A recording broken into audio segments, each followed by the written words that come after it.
साल का बच्चा है। तो हमारी बातचीत हुई परिवार वालों से, उन्होंने कुछ ज़्यादा कहा नहीं, चुपचाप बैठी थी। अंत में जब हम जाने वाले थे तो मेरे पास आए, उन्होंने कहा कि मुझे बहुत डर लग रहा है, मैं अपने पति के बिना इन दोनों बच्चों को कैसे संभालूंगी। अपनी बेटी के लिए डर है, हम यहाँ अकेले रह रहे हैं, डर है। किसी वजह से मेरा ध्यान उन पर गया, क्योंकि मैंने सोचा कि वो क्या सोच रहे होंगे कि जिस सरकार के मंत्री के बेटे ने उनके पति को कुचला, जो प्रधानमंत्री उसी दिन, शायद उसके अगले दिन लखनऊ आए, या शायद उसके 1-2 दिन पहले लखनऊ में थे। लखनऊ से उनका घर 15 मिनट में पहुंच सकते थे हेलीकॉप्टर में। वो क्या सोच रहे होंगे कि ये प्रधानमंत्री हमारे यहाँ नहीं आए, कुछ बोला नहीं, उन्होंने पूरी तरह से हथियारों का संरक्षण किया। आज भी उनके साथ मंच पर वो मंत्री खड़े हैं, वो आज माफी मांग रहे हैं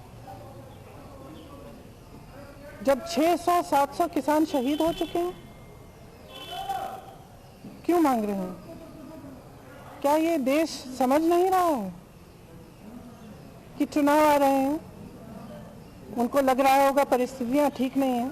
विधानसभा के चुनाव जो हैं उनका सर्वे आया है, उसमें उनको दिख रहा है कि परिस्थितियां ठीक नहीं है।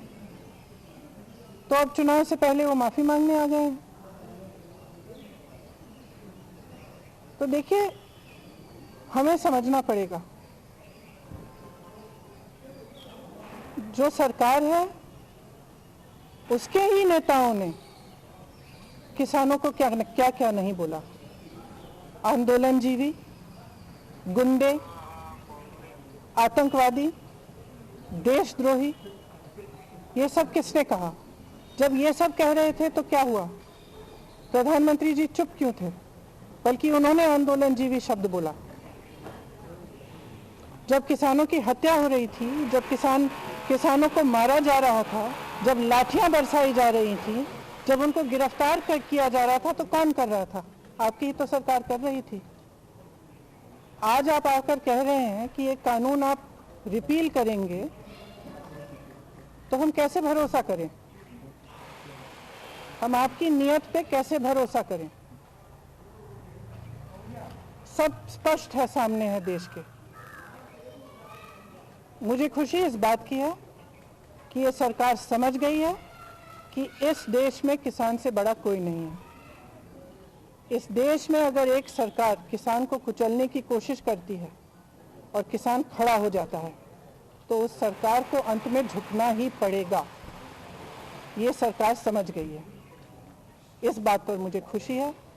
और मैं कहना चाहती हूँ कि जो किसान शहीद हुए इस पूरे आंदोलन में, कई किसानों के परिवारों से मैं पिछले पूरे साल में मिल रही हूँ, मैं मिली हूँ, मैं उनका दुख समझती हूँ। और हम सबको सबसे पहले उन्हें श्रद्धांजलि देनी चाहिए। अगर सरकार सचमुच सीरियस है तो उनके लिए जो कार्रवाई होनी चाहिए, खासतौर से जो लखीमपुर खीरी में हुआ, उस पर जो कार्रवाई सही ढंग से होनी चाहिए वो करनी चाहिए। मंत्री का बर्खास्त करना चाहिए। और इस पूरे देश में जो किसानों की आवाज़ उठी है, हम सबको उनके साथ हमेशा के लिए खड़ा रहना चाहिए। किसान की बहुत समस्याएं हैं, आज हर तरफ से मजबूर है, हर तरफ से वो कर्ज में डूबा हुआ है। मैं ललितपुर गई, ललितपुर में भी आपने देखा कि खाद की लाइन में खड़े खड़े उनकी मृत्यु हो गई। कुछ किसानों ने आत्महत्या की। तो किसानों की जो समस्या है, जिसके लिए किसान आंदोलन कर रहे हैं, उसको ठीक तरह से समझना, उनकी समस्याओं को ठीक तरह से सुलझाने का कर्तव्य हम सबका है। मैं ये भी कहना चाहती हूँ कि मुझे खुशी है कि जितने भी विपक्ष के दल हैं, सब ने पूरी तरह से समर्थन किया इस आंदोलन का। और किसान डटे रहे। हमारे भाई बहन जो दिल्ली के बॉर्डर पे भी थे और तमाम प्रदेशों में, सब डटे रहे। और आज हम उन सबको धन्यवाद देना चाहते हैं। जैसे मैंने कहा, जो शहीद हुए हैं उनको श्रद्धांजलि दें।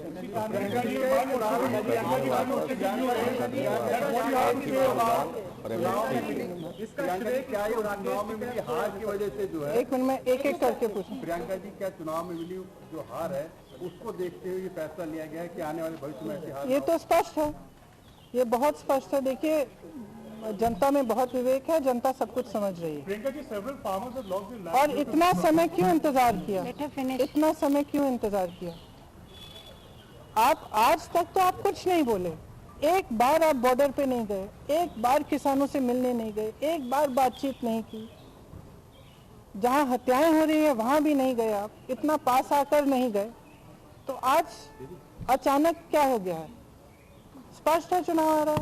प्रधानमंत्री जी ने माफी तो मांगा, लेकिन एक बार में जो लोग 500-700 किसान शहीद हुए 1.5 साल के पूरे आंदोलन में, उनके लिए वो श्रद्धांजलि नहीं दी, उनकी बात नहीं आई, उनके फैमिली की बात नहीं आई। वही मैं कह रही हूँ कि सबसे पहले तो उन्हें श्रद्धांजलि दीजिए ना, जो शहीद हुए हैं। उनके परिवारों पर आज भी क्या बीत रही है?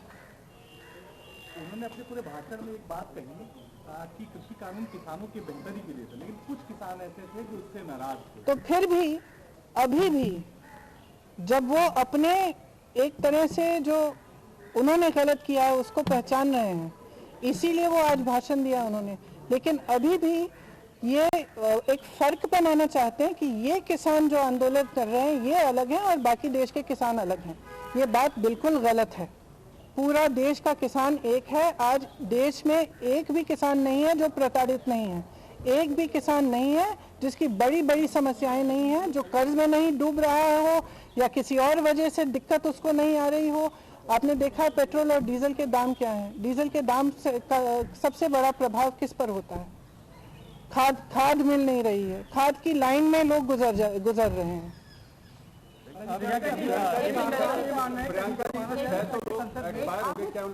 आपने पूछ लिया। जब तक संसद में बिल वापस नहीं हुआ था तब तक उसको अभी मानेंगे नहीं, खाली पिछली वादी का देखा जा रहा है जी। इसका भी समर्थन करते हैं कि आप वेट करेंगे कि जब वो वापसी होगी संसद में तब इसको पूर्ण से माना जाएगा? देखिए, तमाम छोटी छोटी चीजों के लिए अध्यादेश लाते हैं, तो इसके लिए क्यों नहीं? क्या इसके लिए भी कोई योजना है कि जब चुनाव पास आएगा तब हम धूमधाम से इसको करेंगे? अभी क्यों नहीं करते?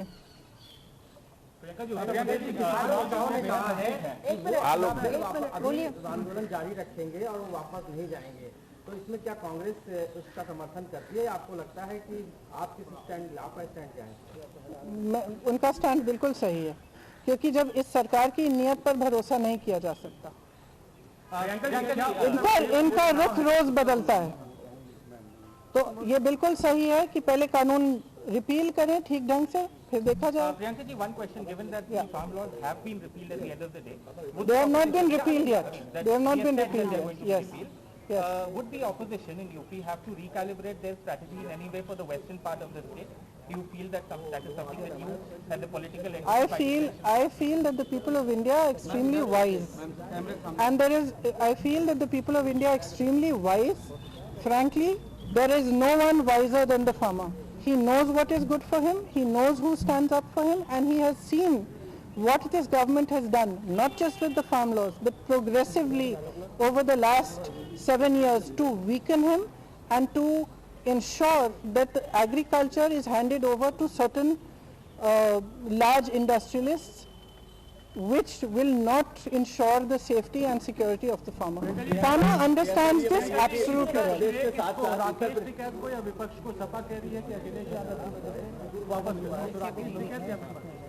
देखिए, ये आंदोलन किसानों का था, किसानों का है। अपने हक की लड़ाई किसान लड़े हैं, शहीद किसान हुए हैं। तो मुझे नहीं लगता कि किसी भी राजनीतिक पार्टी को इसका श्रेय लेने की कोशिश भी करनी चाहिए, वो उचित नहीं है। किसानों का ये आंदोलन है, हम सब किसानों का समर्थन हम सब ने किया, हम सब उनके साथ डटे रहे, हम सब उनके साथ खड़े रहे। लेकिन जिसका आंदोलन है, जिसने किया है, उसी का श्रेय।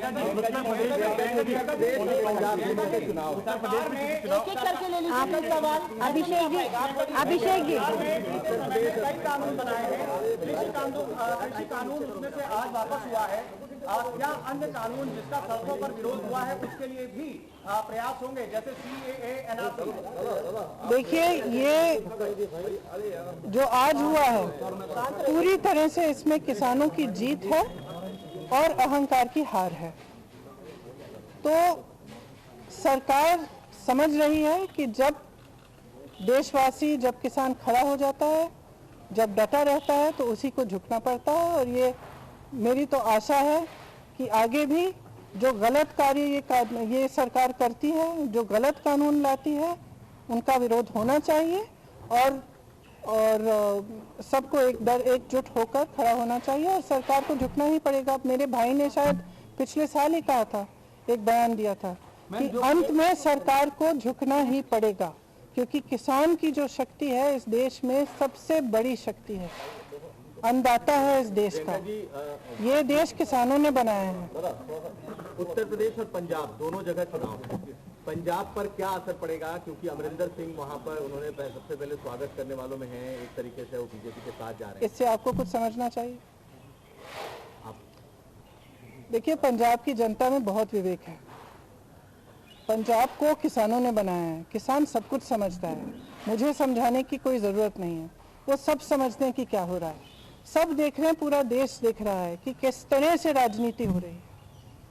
आने वाले जो चुनाव है, क्या उनके लिए कांग्रेस कंपल्सरी, आने वाले जो राज्यों में चुनाव है उत्तर प्रदेश भी शामिल है, क्या इसी वजह से ये कानून वापस लिया गया है? मैं कह चुकी हूँ कि ये बहुत ही स्पष्ट है कि जो चुनाव की परिस्थितियां हैं उनको देखते हुए आज ये निर्णय लिया गया। धन्यवाद। काँग्रेस नेत्या प्रियंका गांधी यावेळी बोलत होत्या। निवडणुका डोळ्यासमोर ठेवूनच पंतप्रधानांनी हा निर्णय घेतलाय असं त्यांनी म्हटलंय। याआधी पंतप्रधानांनी शेतकऱ्यांशी एकदाही चर्चा का केली नाही आणि निवडणुकांच्या पार्श्वभूमीवरच आत्ताच हा निर्णय का घेतला असं देखील त्या म्हणाल्या। निवडणुका डोळ्यासमोर ठेवूनच पंतप्रधान नरेंद्र मोदी यांनी हा निर्णय घेतल्याची टीका काँग्रेस नेत्या प्रियंका गांधी यांनी केली आहे।